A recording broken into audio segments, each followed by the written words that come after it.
ओम शांति। आज की तारीख है 28/12/2023। आज हम सभी मुरली का मुख्य पॉइंट सुनेंगे।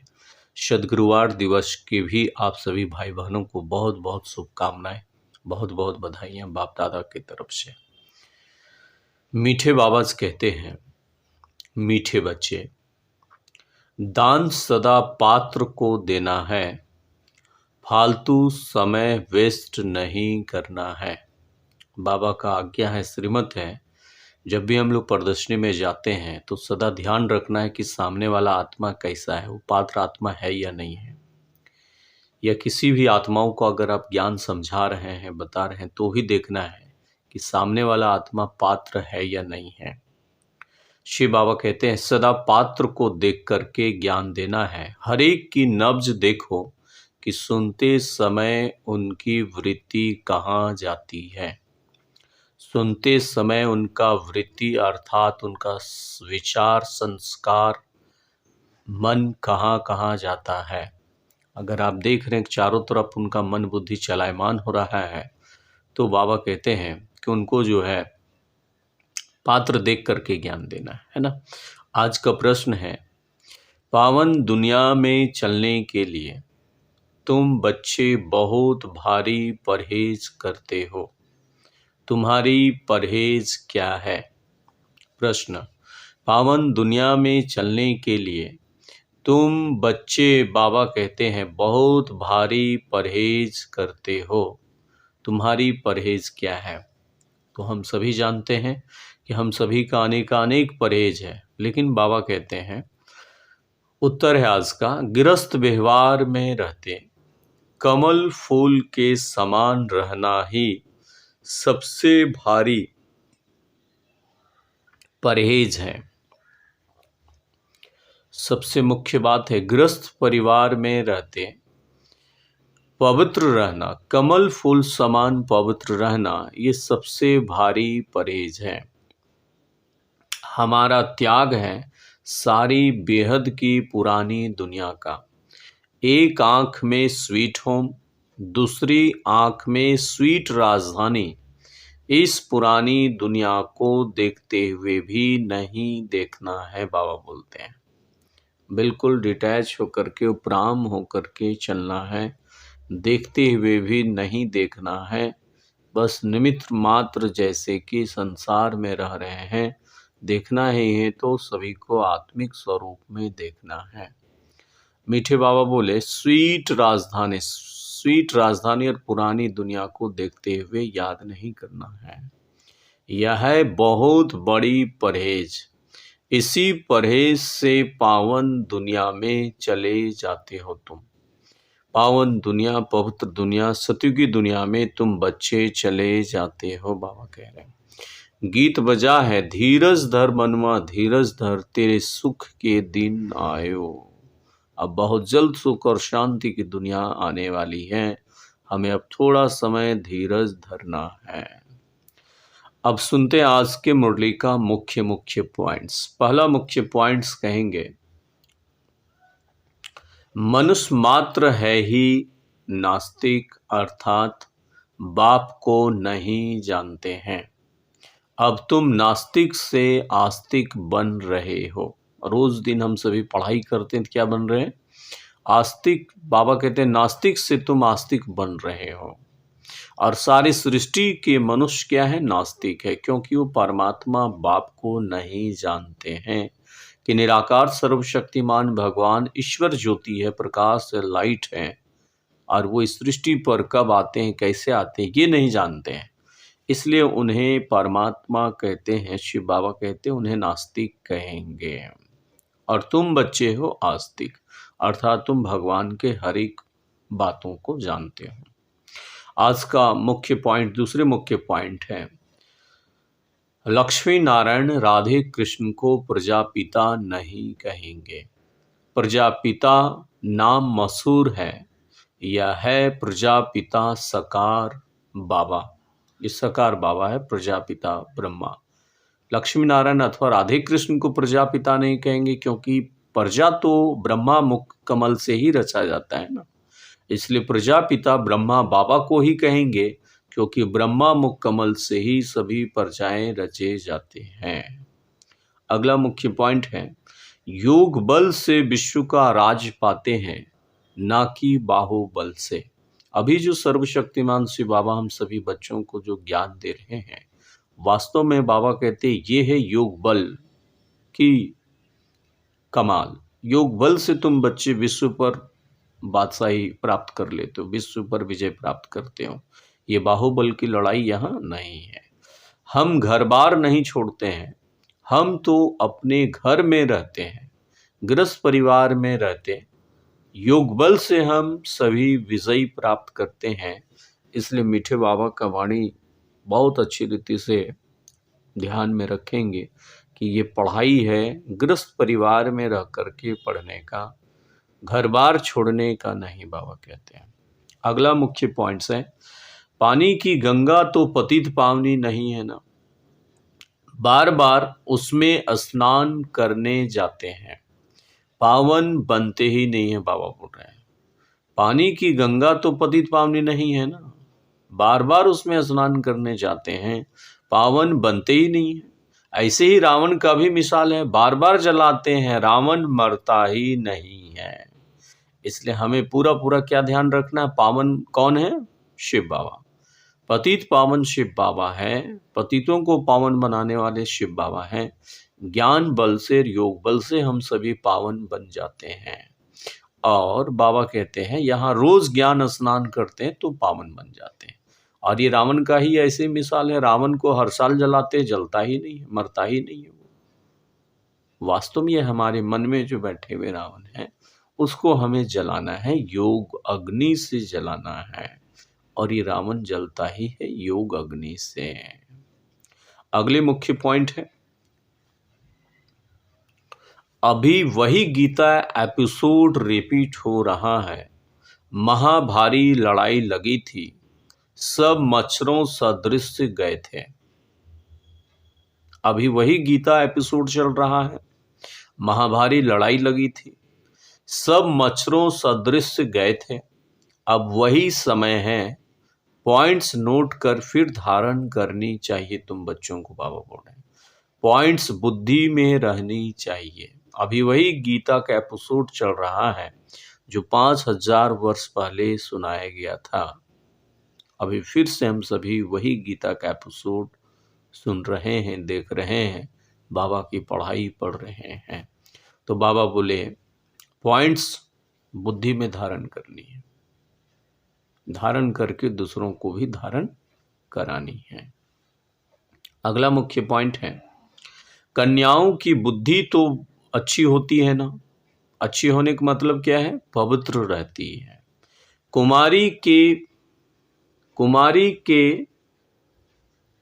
पैर धोते हैं, कुमारी के पैर धोते हैं, शिव बाबा कहते हैं। इसलिए सबसे मुख्य बात क्या है?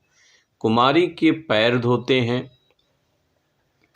और है तो कुमार और कुमारियां दोनों पवित्र हैं, फिर कुमारी का नाम क्यों गाया जाता है? शिव बाबा कहते हैं फिर कुमारी का नाम क्यों गाया जाता है? क्योंकि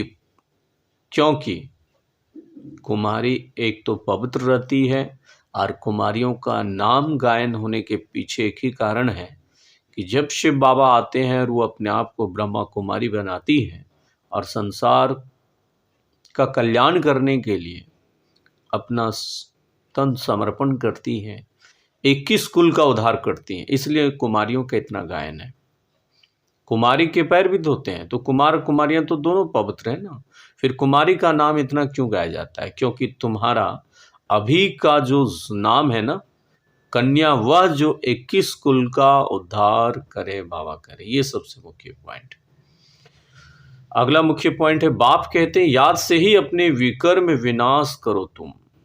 जितना परमात्मा शिव बाबा को याद करेंगे उतना जन्मों जन्म का विकर्म विनाश होगा, आत्मा शुद्ध बन जाएगी और ज्ञान को धारण करने से तुम चक्रवर्ती राजा बनेंगे। ज्ञान को धारण करने से तुम चक्रवर्ती राजा बन जाएंगे। हम पवित्र बनेंगे तो लक्ष्मी को अथवा नारायण को भी वर सकेंगे, है ना। इसलिए सबसे मुख्य बात है आत्मा को शुद्ध करना। ज्ञान को धारण करने से तुम चक्रवर्ती राजा रानी बनेंगे। हम पवित्र बनेंगे तो लक्ष्मी को अथवा नारायण को भी वरेंगे। पूरा नष्टो मोहा नहीं बनेंगे तो लक्ष्मी को वर नहीं सकेंगे, फिर प्रजा में चले जाएंगे। एक आंख में स्वीट होम, दूसरी आंख में स्वीट राजधानी बुद्धि में रखना है। हमारा त्याग सारी दुनिया का है, ग्रस्त व्यवहार में रहते कमल फूल समान पवित्र रहना है। ये आज का मुरली का मुख्य पॉइंट कहेंगे। ये पूरा ध्यान रखना है ना। सारा दिन इसी नशे में रहना, खुशी में रहना है, नष्टो मोह पूरा बनना। एक आंख में स्वीट होम और दूसरी आंख में स्वीट राजधानी अर्थात स्वर्ग की राजधानी को याद करते रहना है, देखते रहना है। अगला मुख्य पॉइंट है, हम पुरानी दुनिया को बुद्धि से भूल नई दुनिया को याद करते हैं, फिर अंत मति सो गति हो जाती है। हम पुरानी दुनिया को बुद्धि से भूल करके नई दुनिया को याद करते हैं, फिर अंत मति सो गति हो जाती है। शिव बाबा बोले पुरानी दुनिया को भूलने का ही पुरुषार्थ करना है और एक बुद्धि में, एक को रखना है बुद्धि में। अगला मुख्य पॉइंट है, हर एक की नब्ज देखनी चाहिए, उस समय की वृत्ति देखनी चाहिए। ठीक सुनता है वह तवई होकर के बैठा है, ये चेक करना है। ठीक से सुन रहा है या तवई होकर के बैठा है।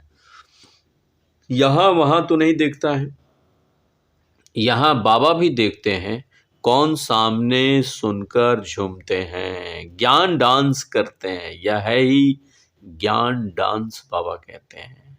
इसलिए बाबा का वाणी सुनते हुए बहुत आनंद और प्रेम में खो जाना चाहिए, झूमना चाहिए। बाबा भी देखते हैं कि कौन बच्चे सुन करके ज्ञान डांस करते हैं।